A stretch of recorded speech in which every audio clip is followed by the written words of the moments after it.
Mayava. No way, back to Lane again. He's still on his feet. To 2018. Oh my gosh. No way. No, they're doing this. Okay, hold on, where's... Holy frick. Guys, look at this.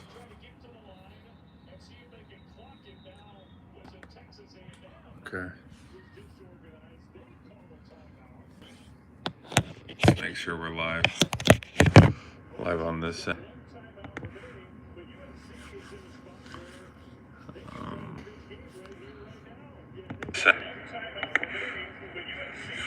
Yep. Sweet. We're live. It's a little glitchy. Bear with me.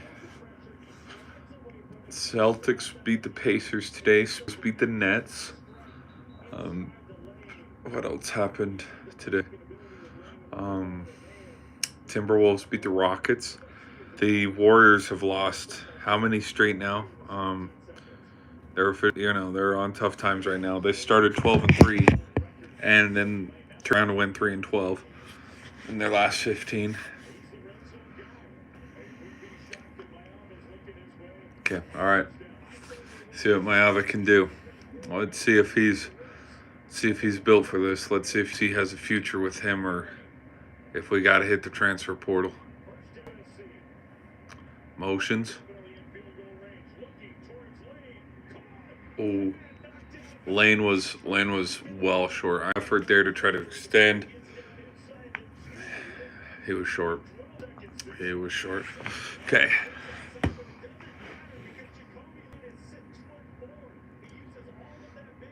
Warriors lost to the Clippers at 102-92. Clippers have beaten the Warriors 3 times this season. Here we go. Late substitution. You got your 5, 6, 7, 8, 9, 10, 11. Yeah, no, ref has to the ball until a defensive guy subs on. Man, we got a lot of crazy stuff going on. The 11 at the end of this thing. What's up, people? Welcome in. Welcome on in. Tell me what your favorite college football team is. We're almost done with this game. As you guys can see, look at this. Let me show you guys. This thing's almost over, and there's about 12 seconds left to go. USC's right on the doorstep. USC is right on the doorstep. They're a little away from winning this ballgame. Look, people. There's 12 seconds left. This thing's close. 31-28. All right. Now let's see what we got here. 1st and 10. Well, 1st and goal, my bad.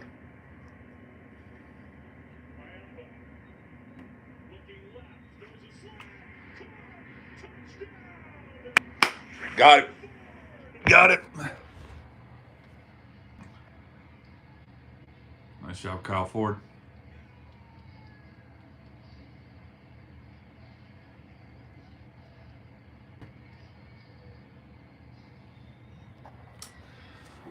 That'll do it. That'll do, donkey. That'll do. 10 plays, 75 yards in a minute 41. What seemed, you could feel it right after the Aggies took the lead, 31-28. It was like, ugh. Mayava, this USC team, they got to go the length of the field. Look at this. Sure enough, they did. Okay, let's let this game wind out, and then we'll jump into our post-game reaction. How's that sound, guys? How's that sound? Let's see.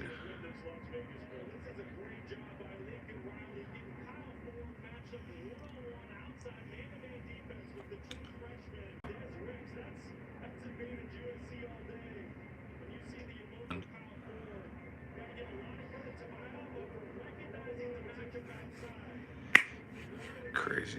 Freaking crazy. What's going on, everybody? How's everybody doing? If you guys missed it, I know we'd start the stream. Ford just caught a game winner.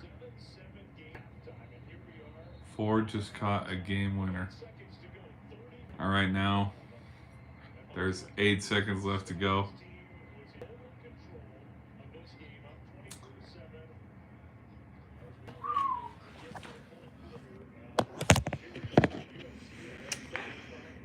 USC is 8 seconds away. It's away from winning this bowl game. Which, I mean, we've seen crazy things in college football. What if there's a return here? I see you. I see you. That's funny. That's funny. Here we go. I hate when they do this. Every single game's been like this in this postgame. Like, they'll line up their formation, and then they'll call a timeout. They'll line up, they're like, okay, let's check the formation. Then they'll be like, no, timeout. Do this. So, yeah, those that are coming in here, let me put it in the chat real quick. Let me put it in the chat. Hello, chat. Hello, chat. How we doing tonight? Okay, it is 35, 31, USC. Oh, no, you see what I mean. You know what I'm doing. And there's 8 seconds left. 8 seconds left. Okay, people. Player of the game, Jacoby Lane. Yeah, 3 touchdowns. Makes sense. Player of the game, I would say, is Jacoby Lane. Play of the game, Ford's touchdowns here. Okay, again, 8 seconds left. They got to do the kickoff here. Let me flip the camera so you guys can see. Watch this.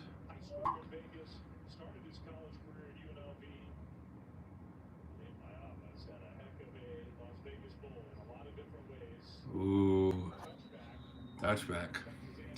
So we gotta have a little bit of, have a little bit extra drama. Not just a straight. Let's go straight to the locker room. And this thing, there might be flinging a prayer here. There might be a last-second touchdown. Some laterals. Hey, look at that. Kyle McCord tops Deshaun Watson in ACC mark. Passes Deshaun Watson for the most passing yards in a single season for a ACC quarterback. McCord, I don't know why Ohio State got rid of Kyle McCord, but yeah, I mean they get to play Oregon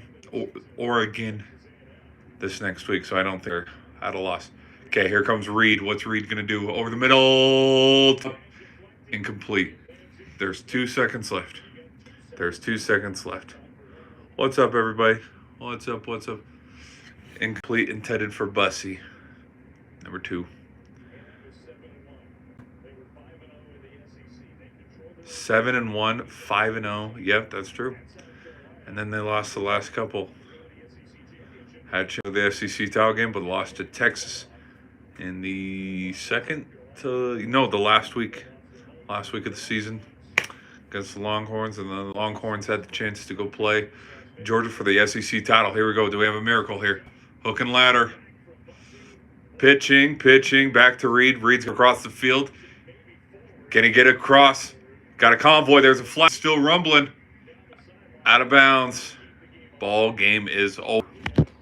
Hold on. There's a little bit. What are we doing here? Hold on. I think this thing's over. Okay, by rule game. By rule, the game is... All right. We will end that. Hold on, let me do... Back, we live? Hold on, we live? Hello, are we live? Shoot, did I just ruin it? Okay, we're back. Okay, let me turn this off. Okay. Let's get into our post-game reaction. Let me go over here, set ourselves up, and yap a little bit about sport. Thank you guys for tuning in. Glad you guys could be here, witness a little bit at the end.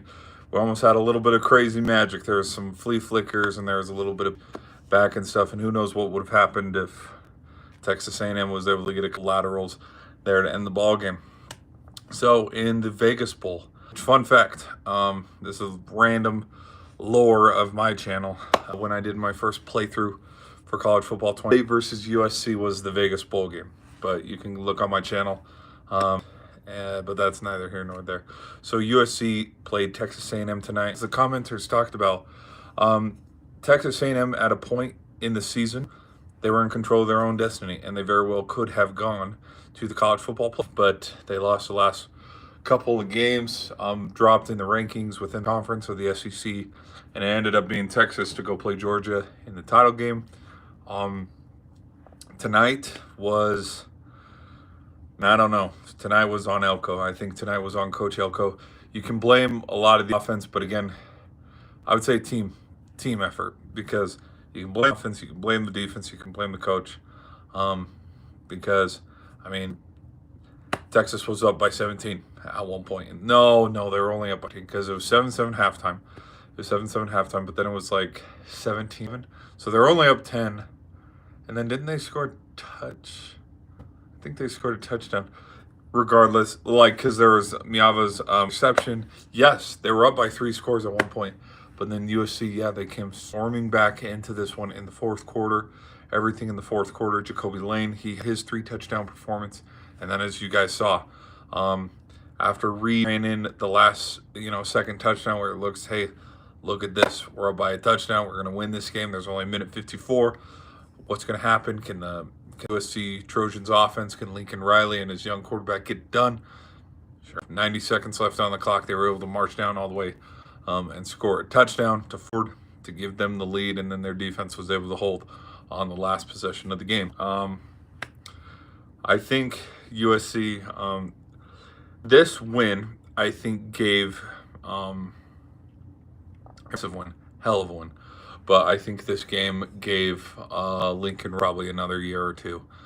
They might want to work out contract negotiations. I don't really know.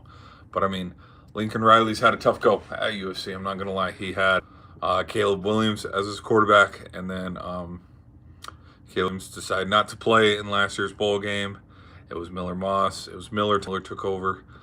They lost a couple close ones. Like there was the Michigan game they lost. They lost the State game. They lost the Minnesota game. There was a couple games where I was like, oh my hell, this USC team is so good. But at the same time, they lose crucial, critical games at the last second. And there was a lot of people who were calling for Lincoln Riley to get fired. And I was like, nah, it's a little premature. But I think tonight's win probably granted him another year or two. I think USC, if they want to compete in the Big Ten, they got to get a quarterback. You know how it is. I think, not saying that Miava can't develop, but as we see what Washington State did is Oklahoma just bought a quarterback. I'm not going to talk about it, but Oregon's probably going to find a guy here in the next couple of days because Dylan Gabriel's, he's going to declare for the draft. Drew Rowler's coming back. Ohio State has to go find a quarterback because Will Howard's going to go. No, Howard's done. Will Howard doesn't have another year of eligibility. Who's? I'm thinking like Orgy already left. Michigan just signed one dude for like $10 million straight out of high school. So I'm trying to think of other quarterbacks in the Big Ten that have either have a guy coming in or they've bought a quarterback. But and Texas A&M, man, they had Wiseman for a little bit and he'd play good, but then he wouldn't perform. He's already transferred out, and then Reed would step in and take his place. He's a freshman, so you can't fault to no fault of his own. Not every freshman to be Johnny Manziel. You know what I mean? And so I think Coach Elko, I think they do need to hit the transfer portal again and try to go get a quarterback. No, I agree. Yeah, powerhouses are going to be switching up. And I think to that point, thanks for the comment. I think right now for the next maybe one whole class of freshmen to seniors, or maybe the next 2-3 years, I think it's going to be really weird where I think a lot of players will run from the grind, run from the hard, day to day where, I'm a sophomore, our team went 6-6. We lost to Navy, in the Armed Forces Bowl. I don't want to play for Oklahoma anymore. I want to jump ship and leave. And I think it's going to be like that for the next 2-3-ish years. But then when time passes, everything's going to go back to normal for college football. And what I mean by that is we're just getting used to the money becoming a big thing for college football. But I think give it time. I think everything's going to sizzle out again, and recruiting is going to be back to square one, where the teams that were on top and were the best programs, Ohio States, the Alabamas, the Clemsons, the who else was really good? Oklahoma was one. LSU for a little bit. Notre Dame, Texas A&M here and there, Wisconsin sometimes here and there. Like I think these college football programs that were really good at the beginning of the college football playoff era, like I think the teams that were always powerhouses, they'll continue to be a powerhouse when it's done. I'm an OU dude, OU baby. Baker Mayfield, Kyler Murray, Jalen Hurts. Now, Jalen Hurts was a transfer, I get that, but like the recruiting class, like I think it's going to be weird for the next couple of years because, like, for example, we brought the QB of Washington State. But, like, I think, I don't know, there's a part of me that thinks, like, Hawkins would stay, just develop a little bit more because he is a freshman. And, like, these teams that do buy a quarterback for a 1 year go they'll be 1 in a million. Like, it'll be something where, I'll be honest, I don't know how Miami's going to do next year. You know, they had a one-shot wonder with Cam Ward this year. Last year, Michael Penix Jr. Now, Michael Penix Jr. and Bo Nix, I will say they did spend 2 years respectfully again in Washington. But I think some of these college football programs, the ones that are like, okay, we're a missing piece. We're Dylan Gabriel away, or we're one Ashton Jeanty away from winning a title. Like, I think these guys and these programs will be buying quarterbacks from here on out. That's true. No, that's true. I thought, like, I was a little confused when he left because I was like, the hell, we won 10 games last year. Like, we were a decent team. You beat Texas, and like the rest of the season kind of just played the way it did. I think some of these teams, I am kind of picking on Ohio State. I think Ohio State might be one. And maybe, Tennessee did recruit Nico Yamalaba. Alabama did recruit Jalen Milroe. But I just think some of these teams, maybe Ole Miss, because Ole Miss has a tough schedule next season. I think Ole Miss might recruit a quarterback to replace Jackson Dart. Or maybe Jackson Dart has one more year. I have to double check on that. But we'll just see. Like I think the NIL fund and the transfer portal, I think those rules will hunker down. I think they'll hunker down, create some new rules, legalities of like, okay, this is when you can hit the portal. They might extend that thing because it all comes down to the academic school year, because student athletes, bullshit. These guys are making millions of dollars. They don't care about their degrees. They want to run to the league, to the NFL to make money as quickly as they can. And so I think with how crazy this offseason was, and kind of how crazy last season was, because we saw Dylan Gabriel, we saw DJ Uiagalelei transfer, we saw Will Howard transfer around December, around time last year for bowl season. I think Kyle McCord as well, because he transferred to Syracuse. I think they're gonna set some parameters because they're gonna see how crazy it was this year too. But some of these teams that were originally good and knew how to recruit, they're still going to recruit, but the pockets and the funding will be a little heftier and stuff. And it's going to kind of go back to square one where, Ohio State was able to recruit the best quarterbacks. Colorado, with Coach Sanders, might be able to recruit Michigan. And also look at the reigning national champs too. Like, because if Michigan didn't win the national championship last year, I don't think they would have been able to land that prospect that they just did. You know what I mean? And I'm going to be honest, if Colorado was a 10-win team no, they only won 9. They're 9-4. Yeah. Chat, is Colorado 9-4? I don't know. They're going to play BYU tomorrow, so stay tuned for that. We're going to do a reaction to the BYU Colorado game. But like, they're only able to QB because look how successful they were. You know what I mean? But he does help too. Like, hey, look at Arizona State, for example. They were able to keep key pieces to that team. Scattaboo, Xavier Leggett, Xavier Guillory. Xavier Leggett's the player from the Carolina Panthers. Who else were some key pieces that they were able to keep?